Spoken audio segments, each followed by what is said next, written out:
Алай тынч эмес. Боз үй тигип Акылбек Жапаровдун жолун тосушту. Алар Жолоновго жана таш казууга каршы акция өткөрүп жатышкан. Акылбек Жапаров элге токтобой тескерисинче центрден милиция жыйнап, элдин оозун басууга аракет кылганбы айтор, аларга токтобой шуулдап, кортеж унаалары менен өтүп кеткен видеосу тарады. Эскерте кетсек, Акылбек Жапаров алайда иш сапары менен жүрөт. Бирок бул боюнча жаңылыктарга чыга элек. Же жашыруун болгон иш сапарыбы айтор белгисиз. Кытайдын тышкы иштер министри Ван Йи Кыргызстанга расмий иш сапар менен келди. Бул тууралуу тышкы иштер министрлигинен билдирди. Сапардын алкагында жогорку деңгээлдеги эки тараптуу жолугушууларды өткөрүү пландалууда. Ван Йи өлкөгө Кыргыз Республикасынын тышкы иштер министри Жээнбек Кулубаевдин чакыруусу менен келген. Кыргызстандык жигитке TikTok видеосу үчүн кылмыш иши козголду. Россиядагы Кыргызстандын жаранына терроризмди актаган деген айып коюлду. Бул тууралуу компромат маалымат каражаты жазып чыкты. Маалыматка караганда 26 жаштагы Азотбек Ахмаджановго TikTok социалдык тармагындагы видеосу үчүн айып тагылган. Ал баракчасын активдүү колдонгону айтылат. Ага террористтик аракеттерди жасоого ачык чакыруу, терроризмди ачык актоо же интернетти пайдалануу менен терроризмди пропагандалоо боюнча кылмыш иши козголгон. Тергөөчүлөрдүн айтымында жаш жигит социалдык баракчасына элди терроризмге чакырып, зордук зомбулук идеологиясын актаган видео жарыялаган. Булак Кактус Кейжи. Номер 27 колонияда атынып каза болду делген жоокердин агасы. Ини менен 3 күн мурун сүйлөшкөн элем. Бүгүн 29 июль күнү Чүй облусунун Аламөдүн районундагы Молдовановка айылындагы номер 27 түзөтүү мекемесинде жоокер атынып каза болгонун жазаларды аткаруу кызматы маалымдаган. Маркум жоокердин агасы акыркы 3 күн мурун иниси менен байланышып сүйлөшкөнүн Сереп медиа маалымат агенттигине айтып берди. Биз Ысык-Көл облусунун Ак Суу районуна караштуу айыл өкмөтүнөн болобуз. Иним 2003 жылы туулган. Апрель айында кызмат өтөөгө кеткен болчу. Мен 3 күн мурун сүйлөшкөм. Экөөбүз жакшы маанайда баарлашканбыз. Сөздөрүнөн шектүү, эч нерсени байкаган эмесмин. Азыр биз окуя болгон жерде жүрөбүз. Энимди көрө элекмин. Окуя кандай болгонун тактап сурай алган жокмун. Анын атынып алды делген жерин көрсөтүштү. Айланада эч кандай камера жок экен.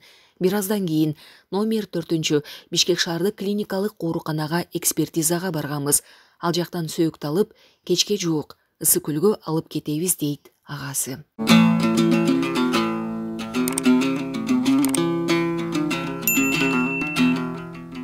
10 сомдук тыйындын көлөмүнөн чоңураак муз жаады. Аксыдагы жаан. Аксы районунун Каражыгач айылында катуу жаан жааганын жергиликтүү тургундар билдиришкен. Алардын бири көп жылдан бери мындай жамгыр жааган эмес десе, бири муз аралаш жаан жааганын кабарлаган. Бүгүн 28 июлда ар түрдүү көлөмдөгү муздар жаады. Мөндүр карга окшош болот. Ал эми бул кадимкеле муз деп айткан тургун. Эртерээк камдап алгыла. Август айынын башынан тарта көмүр ташылып баштайт. Бул тууралуу Кыргыз көмүр мамлекеттик ишканасынын маалымат кызматы кабарлады.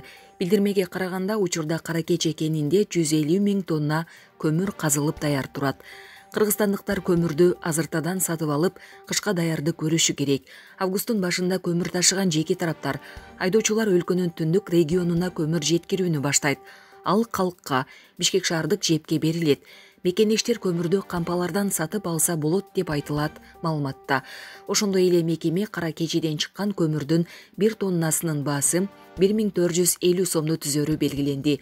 Аталган баа монополияга каршы жөнгө салуу мамлекеттик агенттиги тарабынан коюлган. Эркектер унаага салып алып сабады делинген кыз табылды. Буга чейин унада отурган кызды белгисиз адамдар сурак алып, уруп жаткан видео тараган. Бүгүн 29 июлда Баткен облустук Ички иштер башкармалыгынан видеодогу кыз табылганын маалымдады. Өспүрүм кыз Кызылкая шаарынын тургуну экени белгилүү болгондон кийин бул материал 2022 жылдын 26 июль күнү Кызылкая шаардык ички иштер башкармалыгы тарабынан каттоого алынган. Милиция кызматкерлери кыздын жашаган дарегине барышкан. Өспүрүмдүн апасы кызы 14 июнда таңкы саат 5:00 чамасында уктап жаткан жеринен дайынсыз болгондугун билдирип, милицияга арыз менен кайрылган. Издөө иштеринин жүрүшүндө 28 июлда өспүрүм кыз Ош облусунун Ноокат районунан аныкталып, аман-эсен апасына өткөрүлдү. Белгилей кетсек, 26 июлда соц тармакка белгисиз адамдар унада отурган кыздан акча тууралуу сурап, уруп жаткан видеосу жарыяланган. Кийинчерээк Ош облустук ички иштер башкармалыгынан кызды урду делингендердин бири кармалганын айтты. Сүйлөшкөн кызын мыкаачылык менен өлтүрүп, көмүп койгон Ошмонун студенти 15 жылга эркинен ажыратылды. Апрель айында киши колдуу болуп жерге көмүлгөн студент кыздын өлүмүнө шектелген Ошмонун студенти 15 жылга эркинен ажыратылды. Бул тууралуу Ош облустук сотунан маалымдашты. Кара Суу райондук сотунун 2022 жылдын 28 июлундагы өкүмүнүн негизинде кылмыш жаза кодексинин 122 беренесинин 2-7 пункттары менен жаран күнөөлүү деп табылып, үй мүлкүн конфискациялоо менен 15 жылга эркинен ажыратылды. Жазасын жалпы тартиптеги түзөтүү абактарында өтөөсү белгиленип, бөгөт коюу чарасы мурункудай камакта калтырылды. Өкүмгө нааразы тарап Ош облустук сотуна апелляциялык даттанууга укуктуу деп жазылат маалыматта. Ошондой эле маркум кыз кош бойлуу болгондугу айтылды. Эске салсак, 2022 жылдын апрель айында Ошто дайынсыз болуп жаткан 4-курстун студентинин жансыз денеси табылып, ал сүйлөшкөн жигити Ошмонун студенти болгон жаран тарабынан мыкаачылык менен өлтүрүлүп, үйүнүн жанына көмүлгөнү маалым болгон. Булак Серепкежи. Орусиядагы кыргыз жарандары арасындагы кылмыштуулук көйгөйү талкууланды. Кыргызстандын Орусиядагы элчилигинде бул өлкөдө жашаган кыргызстандыктар арасында кылмыштуулук көбөйгөнүн талкуулаган жыйын болуп өттү. Жыйын Москвадагы кыргыз диаспорасынын демилгеси менен уюштурулганын элчиликтен билдиришти. Маалыматта айтылгандай, 27 июлда өткөн жыйында элчиликтин жана Кыргызстандын ички иштер министрлигинин Орусиядагы өкүлчүлүгүнүн кызматкерлери быйылкы жылдын биринчи жарымында аткарган иши боюнча кыскача маалымат беришти. Кыргыз жарандарынын бул өлкөдө легалдуу жүрүшүнө тоскоолдук жараткан көйгөйлөр тууралуу да сөз болду. Жыйынтыгында кылмыштуулукка каршы мындай талкууларды дагы өткөрүп туруу макулдашылды. Кыргызстандан 48 спортчу катышкан Азия балдары эл аралык спорт оюндарынын ачылышы болду. Орусиянын Владивосток шаарында Азия балдары 7-чи эл аралык спорт оюндарынын ачылыш аземи болуп өттү. Бул тууралуу Маданият, маалымат, спорт жана жаштар саясаты министрлигинен кабарлашты. Маалыматка ылайык, Кыргызстандан спорттун 9 түрү боюнча 48 спортчу катышат. Бүгүн пляж волейболу, баскетбол жана көркөм гимнастика боюнча мелдештер башталды. Турнир 8 августка чейин уланат. Россиядагы өрттөн каза болгондордун арасында кыргызстандыктар жок. Министрликтин алдын ала маалыматы. Алдын ала маалымат боюнча 29 июлга караган түнү Москванын түштүгүндө жайгашкан жатаканада чыккан өрттөн каза болгондордун жана жаракат алгандардын арасында Кыргыз Республикасынын жарандары жок. Бул маалыматты Тышкы иштер министрлиги билдирди. Өрттүн кесепетинен 8 адам каза болуп, 200 чакты адам эвакуацияланган. Учурда укук коргоо органдары өрттүн себептерин, ошондой эле өрттөн каза болгондордун өздүгүн жана жарандыгын аныктоо иштерин улантып жатышат. Окуя болгон жерде Кыргызстандын Россиядагы элчилигинин кызматкерлери да бар. Бул маселе Тышкы иштер министрлигинин көзөмөлүндө. Булак бара келди.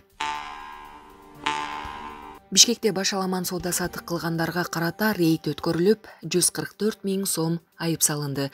Бул тууралуу кайгул кызматынан маалымдашты.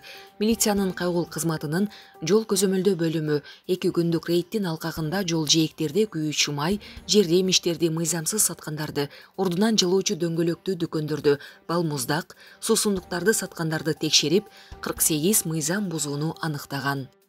Аталган 48 башаламан соода кылган жарандардын ар бирине Жол жээгиндеги тилкелерди тиешелүү органдар менен макулдашпастан соода түйүндөрүн, тамактануу пункттарын, сервистерди же жарнама такталарын, афишаларды, транспаранттарды, көрнөктөрдү, плакаттарды, белгилерди, көрсөткүчтөрдү куруу же уюштуруу менен тийиштүү протоколдор толтурулуп, ар бирине 3000 сомдон айып салынды.